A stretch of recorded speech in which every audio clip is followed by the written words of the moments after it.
আসসালামু আলাইকুম, সবাই কেমন আছো? আমরা ভালো আছি তোমাদের দোয়ায়। আজকে আমি একটু গরুর মাংস রান্না করব।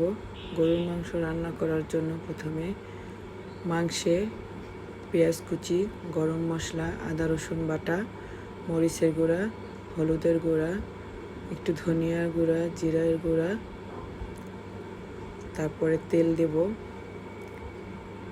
তেল দেওয়া শেষ হলে এবার হাত দিয়ে একটু মেখে নেব।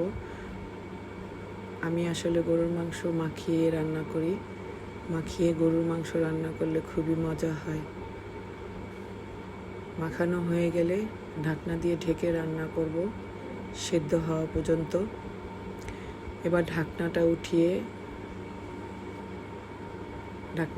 আবার একটু নাড়াচাড়া করে নেব। একটু নাড়াচাড়া করে আবার ঢেকে রান্না করব কিছুক্ষণ। একটু মাখা মাখা করে রান্না করব, ভুনা করব।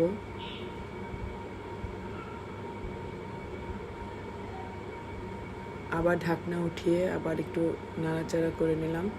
হয়ে গেল আমার গরুর মাংস ভুনা।